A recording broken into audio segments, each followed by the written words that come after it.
Sebelum menyaksikan video ini, pastikan bosku jangan lupa subscribe. Karena subscribe itu gratis plus bonus tonton video terbaru setiap harinya. Jangan lupa ya. Padahal barusan kemarin ya dikritik oleh Anies Baswedan, sekarang Menko Marves langsung membalasnya. Nah, dari berita ini, yaitu subsidi mobil listrik dikritik, Luhut suruh dia datangi saya. Ya kemungkinan bisa dikuliahi ya Anies Baswedan ini. Karena apa? Karena perjalanan Luhut Binsar Panjaitan untuk mobil listrik ini sejarahnya sangat panjang sekali.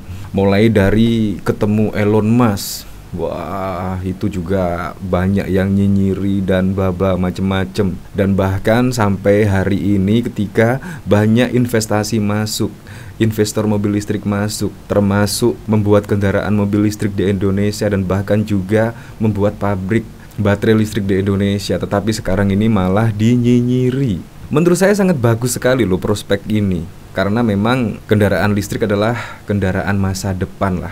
Nah, di sini bahkan juga dikomentari oleh Wandi. Menko Marinvest Luhut Binsar Panjaitan menanggapi kritikan terhadap program subsidi mobil listrik. Luhut meminta pihak yang mengkritik agar datang langsung terhadap dirinya. Ayo, kira-kira berani nggak Anies Baswedan langsung berhadapan dengan Menko Marinvest Luhut Binsar Panjaitan ini? Pasti juga sebelum bertemu juga nyalinya pasti langsung ciut ya. Ayo tukang kritik mobil listrik, berani nggak menerima tantangan dari Opung? Ini menurut saya sungguh keren sekali. Langsung ketika ada kritikan langsung lah, yaitu langsung menantang, berdebat atau apalah itu. Nah, di sini juga ada berita dari CNN Indonesia, yaitu Luhut soal Anies kritik subsidi mobil listrik, suruh datang ke saya. Nah, padahal Anies itu juga penggagas kendaraan listrik loh, terbukti dari Formula E kemarin. Bahkan juga menghabiskan dana yang cukup fantastis sekali, pembuatan sirkuit dan biaya-biaya untuk penyelenggaraan event internasional ini. Tetapi ketika Anies Baswedan sekarang tidak menjabat sebagai gubernur Jakarta, gubernur DKI Jakarta, tiba-tiba mengkritik kendaraan listrik. Ini menurut saya sungguh lucu dan sungguh aneh sekali manuver yang dilakukan oleh Anies Baswedan. Nah, di sini Menko Bidang Kemaritiman dan Investasi Luhut Binsar Panjaitan membalas komentar miring yang menuding subsidi kendaraan listrik, khususnya mobil, tidak tepat. Kritik ini salah satunya dilontarkan Anies Baswedan. Menurut Luhut, intensif untuk mobil listrik sudah berdasarkan studi. Hampir seluruh dunia menggalakkan program untuk mendorong kendaraan listrik itu. Dengan begitu, Indonesia tidak bisa semena-mena melawan arus. Mengenai mobil listrik, sudah ada studi komprehensif. Saya kira seluruh dunia, bukan hanya kita, tapi jangan kita lawan arus dunia juga. Siapa yang berkomentar saya tidak tahu. Suruh dia datang ke saya, biar saya jelaskan bahwa itu tidak benar omongannya. Jelasnya di The Westin, Jakarta pada Selasa 9 Mei. Ia lantas bercerita soal lika-liku pemerintah dalam mengambil keputusan soal pemberian subsidi kendaraan listrik. Karena masalah tersebut, Luhut bercerita sampai harus berantem dan perang urat syaraf dengan Kementerian Keuangan yang dipimpin Sri Mulyani soal kebijakan itu. Elektrik vehicle itu saya dorong habis-habisan. Saya kadang berkelahi dengan Kemenq. Mereka bilang, wah ini intensif, ini kan carbon emission harus kita dorong. Kasih intensif juga, kita harus cepat mungkin membuang bus, sepeda motor, sama mobil yang karbon emisinya tinggi. Jelas Luhut Binsar Panjaitan. Suka tidak suka, kendaraan berbasis listrik itu adalah kendaraan masa depan. Makanya pemerintah Indonesia juga mendorong lah, yaitu mendorong masyarakat untuk menggunakan mobil listrik sampai dikasih subsidi sedemikian rupa. Tetapi ketika pemerintah sudah capek-capek menggalakkan mobil listrik, tiba-tiba ada kritikan Anies seperti ini. Menurut saya memang sungguh benar antitesa dari Presiden Joko Widodo ya. Nah, bahkan di sini juga Husnul Khotimah juga mengomentari, yang tukang ngibul selama itu Anies Baswedan. DP 0 ngibul, OKOC ngibul, tidak menggusur ngibul, tolak reklamasi ngibul. Ya seharusnya fokuslah pada rekam jejak yang ini ya. Nggak usah mengomentari tentang mobil masa depan. Rekam jejak aja seperti ini kok mau mengomentari masa depan. Menurut saya itu tidak akan bisa lah Anies Baswedan berpandangan tentang masa depan. Sangat susah sekali. Rekam jejak aja seperti ini, DP 0 ngibul, OKOC juga ngibul. Ya, Anda pasti paling ingat ya ketika Anies Baswedan pada waktu itu yaitu menjanjikan program-program yang sangat enak didengar, masyarakat sampai terbuai dengan ucapan-ucapan Anies Baswedan, yaitu termasuk tentang program DP 0 rupiah, yaitu untuk warga yang kurang mampu di DKI khususnya akan mendapatkan rumah dengan DP 0%, 0 rupiah atau apalah. Yang jelas sampai hari ini pun, sampai ketika Anies Baswedan lengser dari jabatannya, program DP 0 rupiah ya tinggallah janji lah, tidak ada buktinya. Dan bahkan juga program OKOC dibiayai, dicarikan pembeli, dan apalah itu juga di mana program OKOC-nya. Sampai sekarang ini juga menurut saya program yang sangat gagal sekali, tidak menggusur, tolak reklamasi. Lalu Anies Baswedan sendiri minta masyarakat tidak pilih capres tukang ngibul, tetapi Kadrun malah rame-rame dukung Anies. Jadi maaf, ini yang bungul Anies atau Kadrun? Nah, jadi penasaran ya dari sini, yaitu ketika Luhut Binsar Panjaitan merespon tentang kritikan untuk mobil listrik. Kira-kira komentar-komentarnya di sini bagaimana ya? Kira-kira banyak setuju atau malah sebaliknya? Ini Opung Luhut langsung panggil aja. Kalau suruh menghadap dijamin ngumpet, gak berani nongol. Ya. Bikin talkshow aja, live debat di TV. Anies sekalian, pasti seru, bayar nggak gagal paham. Mana berani, inisial AB tuh Opung, kemarin aneh lihat di TL. Nah, bukan aneh Bung, mungkin bawahannya nih datang terus kabarin Said Didu mana suaranya. Isu itu si Profesor SYW, Zulkifar, Joe Pixar silahkan menghadap. Ya elah, bukannya Pulau Reklamasi, LBP juga nggak berkutik sama Anies. LBP punya kepentingan mobil listrik, makanya ngotot. Kalau berani debat terbuka, bukan tertutup, baru jantan. Kan dulu waktu Anies menolak reklamasi, si Opung juga mainkan gertak sambalnya. Ternyata Anies tak gentar. Ya seperti itulah. Tetapi memang menurut saya kebijakan dari pemerintah ini sangat bagus lah, yaitu untuk mendorong masyarakat untuk memakai kendaraan listrik. Apalagi juga Indonesia adalah surganya dalam membuat mobil listrik dan bahkan juga baterai-baterai. Semua bahan-bahan juga sudah ada di Indonesia. Jadi tinggal investor-investor saja kepengennya mau apa, karena bahan-bahan sudah ditata sedemikian rupa oleh Presiden Joko Widodo. Jadi sangat mudah sekali lah di Indonesia dalam memproduksi baterai mobil listrik dan bahkan juga mobil listrik itu sendiri. Makanya pemerintahan Indonesia bahkan juga mensubsidi kendaraan mobil listrik. Tetapi lagi-lagi dikritik Anies, bagaimana cara melanjutkan pemerintahan Presiden Joko Widodo kalau masalah seperti ini aja Anies tidak paham. Menko Bidang Kemaritiman dan Investasi Luhut Binsar Panjaitan membalas komentar miring yang menuding subsidi kendaraan listrik, khususnya mobil, tidak tepat. Kritik ini salah satunya dilontarkan oleh Anies Baswedan. Menurut Luhut, insentif untuk mobil listrik sudah berdasarkan studi. Hampir seluruh dunia menggalakkan program untuk mendorong kendaraan listrik tersebut. Dengan begitu, Indonesia tidak bisa semena-mena melawan arus. Mengenai mobil listrik, sudah ada studi komprehensif. Saya kira seluruh dunia, bukan hanya kita saja. Jadi jangan kita lawan arus dunia juga. Siapa yang berkomentar saya tidak tahu. Jadi jangan kita lawan arus dunia juga. Suruh dia datang ke saya, biar saya jelaskan bahwa itu tidak benar omongannya. Jelasnya di The Westin, Jakarta pada Selasa 9 Mei. Ia lantas bercerita soal lika-liku pemerintah dalam mengambil sebuah keputusan soal pemberian subsidi kendaraan listrik. Karena masalah tersebut, Luhut bercerita sampai harus berantem dan perang urat syaraf dengan Kementerian Keuangan yang dipimpin oleh Sri Mulyani soal kebijakan tersebut. Elektrik Finskel itu saya dorong habis-habisan. Saya kadang berkelahi dengan Kemenq karena bilang, wah ini insentif. Ini kan carbon emission, harus kita dorong, kasih insentif juga. Kita harus cepat mungkin membuang bus. sepeda motor, sama mobil yang karbon emisinya tinggi, ungkapnya. Menurutnya, mendukung program kendaraan listrik sebenarnya mudah, karena Indonesia tinggal mengikuti benchmark dengan Thailand dan Vietnam. Namun insentif yang diberikan kudu bersaing jika RI ingin dilirik oleh dunia. Kalau Vietnam dan Thailand bisa kasih insentif kendaraan listrik, masa kita tidak bisa? Kalau insentif tidak bagus, sama saja kita bunuh diri sendiri, tegasnya.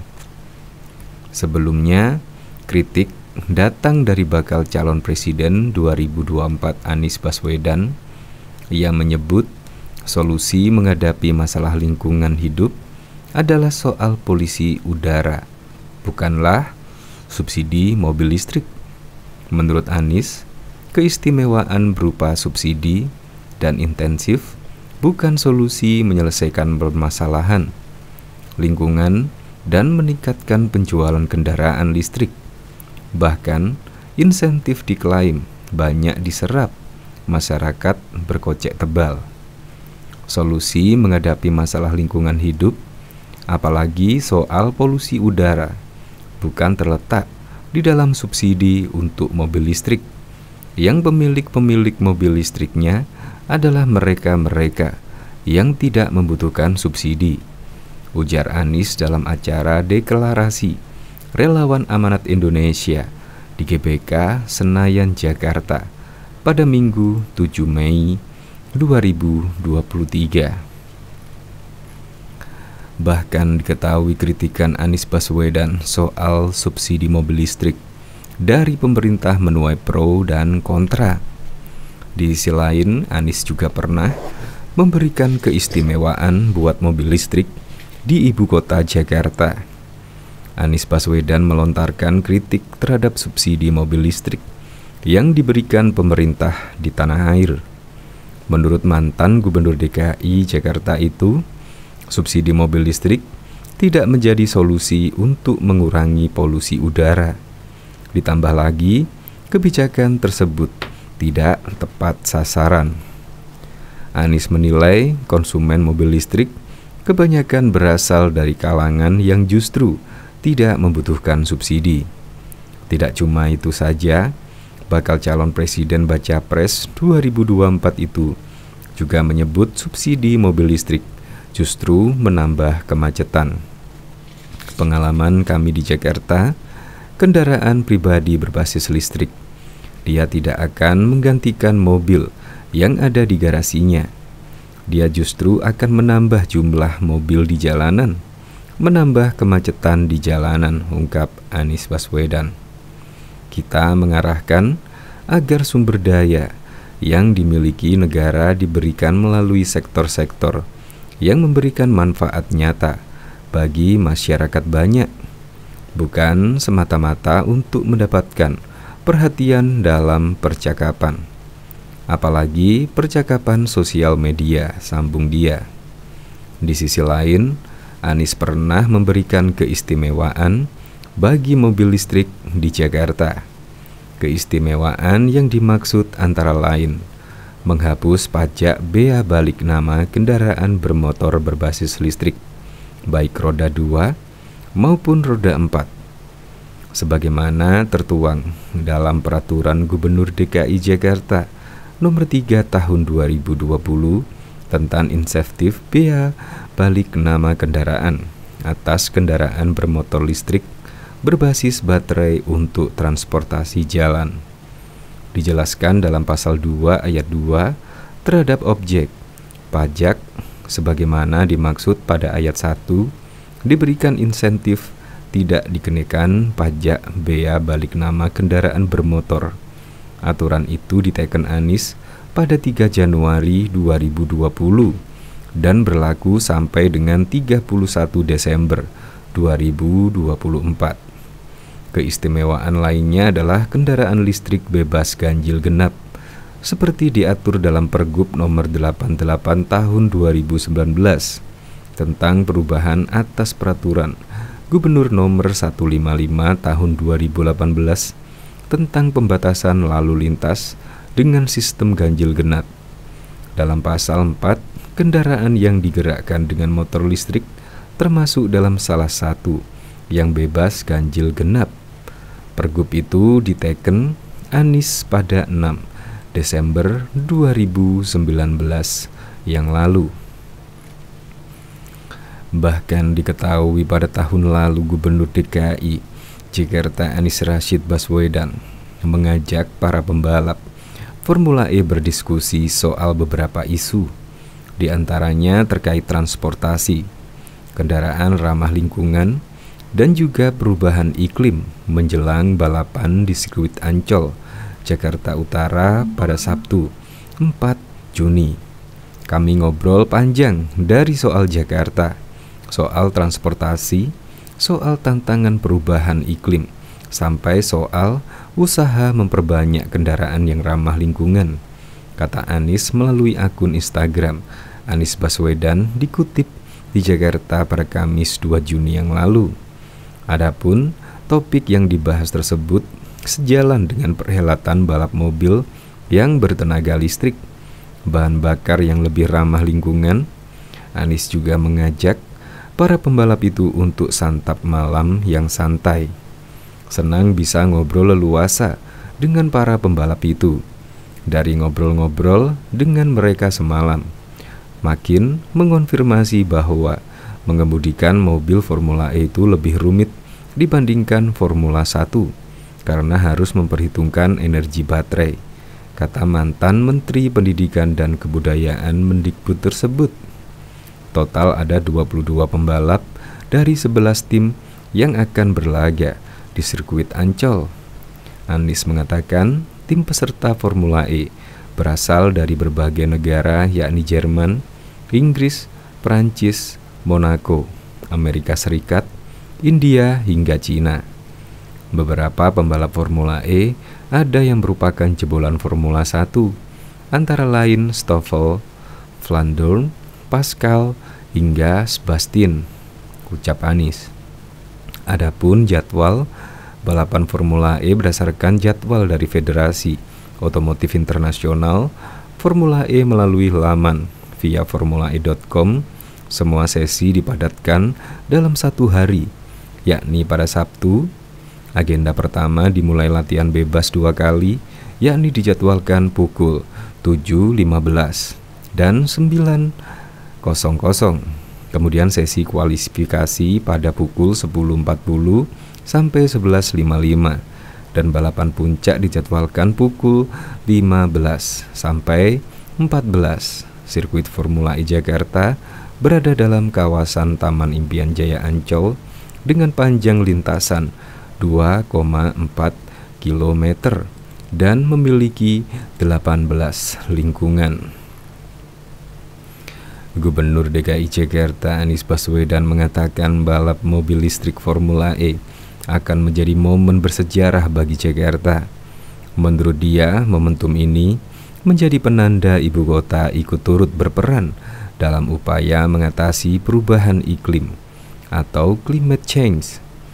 Formula E adalah sebuah momen penting dalam sejarah kota kita untuk menuju kota yang ramah lingkungan, kota yang ikut menyelamatkan. Kita sama-sama mencoba mengurangi efek rumah kaca di tanah kita sendiri, ucap Anies di area Jakarta International E-Prix Circuit, Jumat 3 Juni.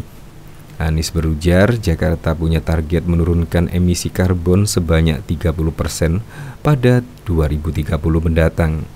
Namun, DKI hingga 2022 ini sudah berhasil menurunkan efek gas rumah kaca sampai 26%. Kita berharap ini bisa tercapai dan mudah-mudahan tahun 2025 tercapai lebih cepat daripada target, ujar Anies. Tak hanya itu saja, mantan Menteri Pendidikan dan Kebudayaan itu juga menyebut DKI punya target bisa menjadi net zero emission pada 2025 mendatang. Jadi, masih ada waktu hingga 28 tahun ke depan untuk mencapai fase tersebut, ujar dia. Dengan demikian, Anies sangat berharap agar balap Formula E yang akan digelar 4 Juni mendatang bisa berjalan dengan lancar, Jakarta hadir untuk memberikan pesan kepada dunia bahwa Jakarta ikut mengambil tanggung jawab dalam menghadapi climate change, global warming, dengan mulai transformasi menuju kendaraan yang ramah lingkungan.